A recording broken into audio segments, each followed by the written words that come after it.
énergie potentielle et notamment l'énergie potentielle de pesanteur. C'est ce qui a été vu en première. C'est ce qu'on note EPP.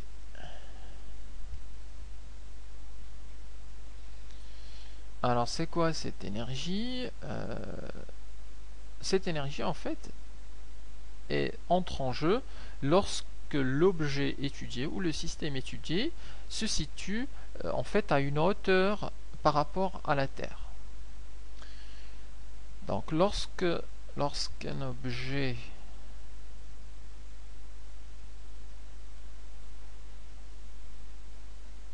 est situé à une certaine hauteur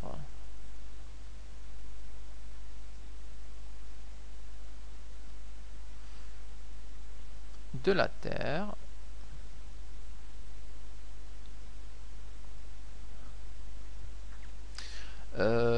exemple typique, une enseigne lumineuse située à 3 mètres du sol.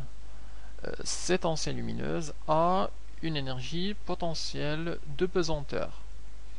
Un escaladeur, quelqu'un qui escalade la montagne, situé lorsqu'il est à 30 mètres du sol, il a une énergie potentielle de pesanteur. Et un moyen très simple de savoir si un objet a une énergie potentielle de pesanteur, c'est de se dire, s'il tombe, est-ce que c'est grave ou pas? Est-ce qu'il peut causer des dommages ou pas? Est-ce qu'il peut risquer des choses ou pas? Donc lorsqu'une enseigne, on a tout de suite peur d'une enseigne lumineuse qui tombe, de quelqu'un qui escalade la montagne et qui tombe, du pot de fleurs au 10e étage qui menace de tomber. Donc typiquement tous ces objets ont une énergie potentielle de pesanteur. Alors lorsqu'un objet est situé à une certaine hauteur de la Terre, il possède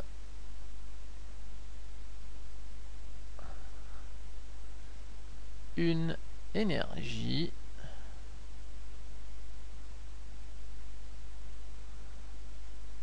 potentielle de pesanteur. Et la forme générale, c'est EPP égale à la masse de cet objet fois G fois Z, qui est l'altitude ou la hauteur de l'objet par rapport à la Terre, plus EPP0.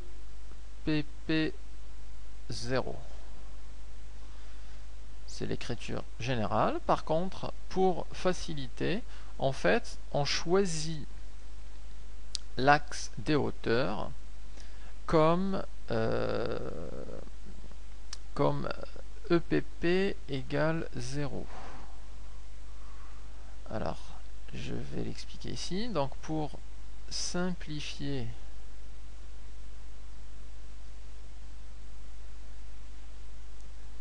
cette écriture, on fait l'hypothèse simple, on pose que EPP, c'est-à-dire l'énergie potentielle de pesanteur, est égal à 0 à la position Z égale à 0. En fait, ça veut dire que si on a l'axe OZ comme ceci, si on raisonne sur... je parlais du pot de fleurs au 10e étage. Donc le pot est là, il est au bout. Ça c'est le balcon, le pot est là. Donc pour étudier l'énergie potentielle, donc on va dire que l'énergie potentielle de pesanteur est nulle au niveau du sol, c'est-à-dire à ce niveau-là. Alors, qu'est-ce que ça implique? En fait, ça implique que cette constante EPP0, ça va être nul, et donc on va se retrouver simplement avec EPP égale à mgz. Et donc on aura la formule qu'on utilise très souvent, même 90% des cas, c'est le EPP égale à mgz, et le plus simple à utiliser. Et donc dans les exercices, vous remarquerez, souvent c'est on prend EPP égale 0 lorsque z égale 0. Maintenant vous comprenez pourquoi. Ça sert à simplifier cette écriture. Alors, après l'énergie potentielle de pesanteur, on peut parler de l'énergie mécanique.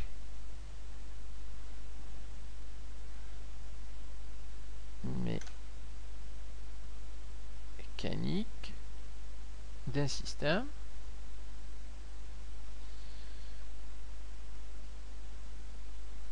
On note EM.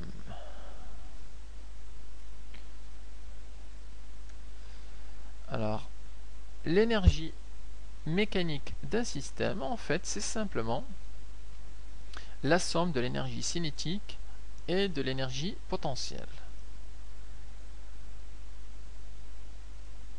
Alors, l'énergie mécanique d'un système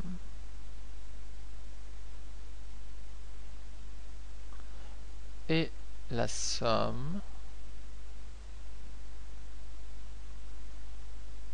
de l'énergie cinétique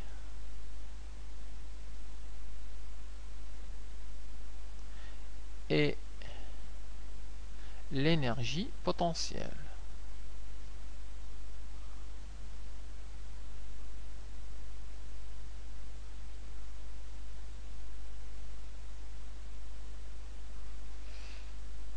Et la formule, elle est assez simple. On a EM égale à EC plus EP. Donc la valeur de EC ne change quasiment pas, c'est le 1 demi mv carré. Pour l'énergie potentielle, alors soit on est dans le cas de l'énergie potentielle de pesanteur, qui est une forme particulière de l'énergie potentielle, donc on utilise le mgz, ou alors on a une autre énergie potentielle, genre l'énergie potentielle d'un élastique, celle d'un ressort, et dans ce cas-là, on remplace par sa valeur. Ok, alors une fois qu'on a vu le travail, l'énergie cinétique et l'énergie potentielle et l'énergie mécanique, on peut parler du théorème de l'énergie cinétique.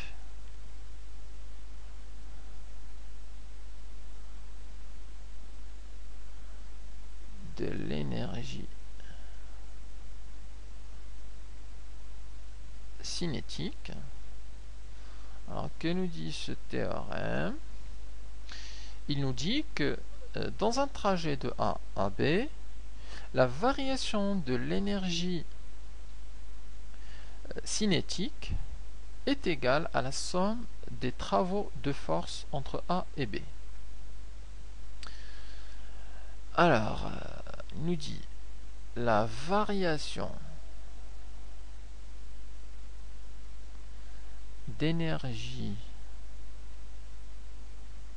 cinétique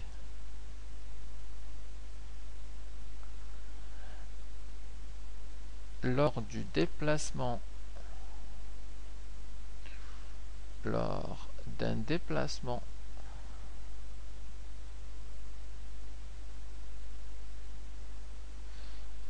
d'un point A à B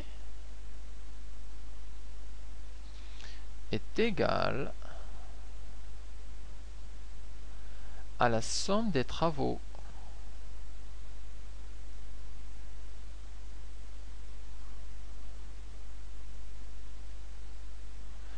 de force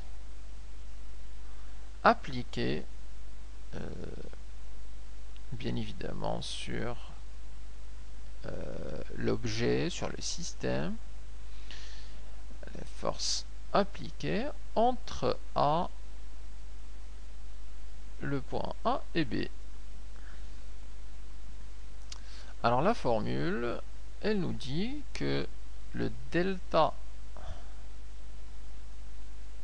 EC pour aller de A vers B, c'est égal à la somme des travaux de force pour aller de A à B, des forces F appliquées au système.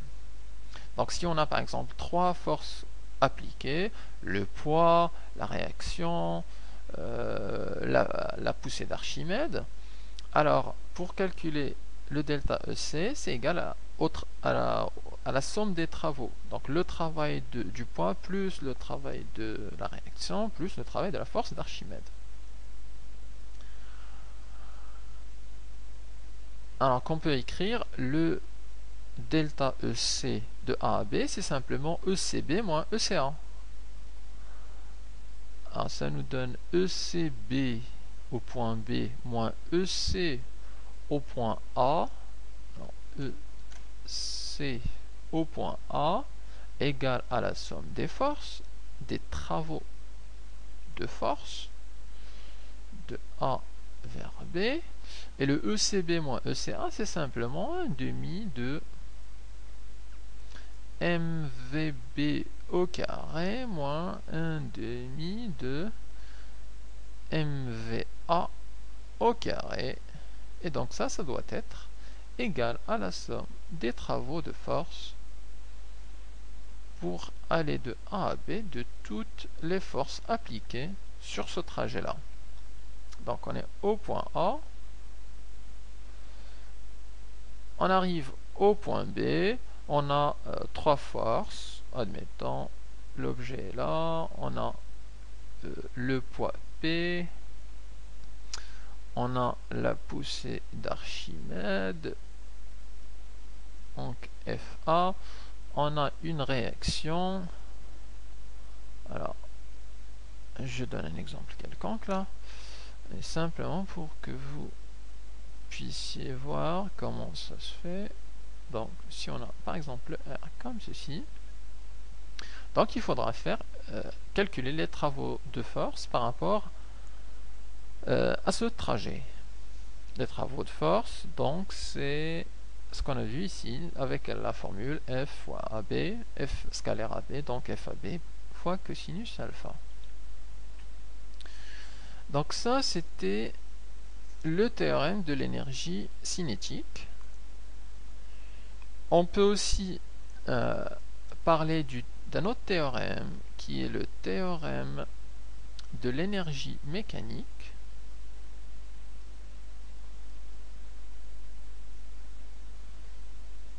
De l'énergie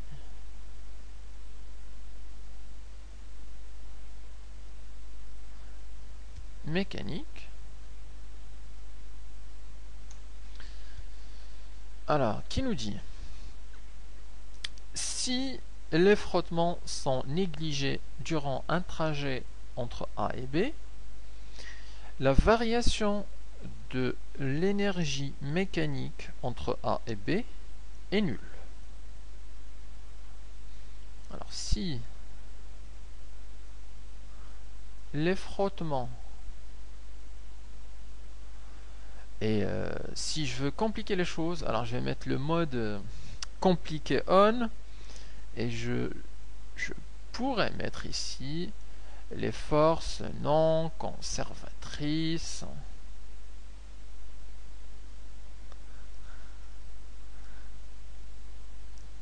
et j'arrête avec le mode compliqué en disant simplement ce sont les frottements. Donc si les frottements sont négligeables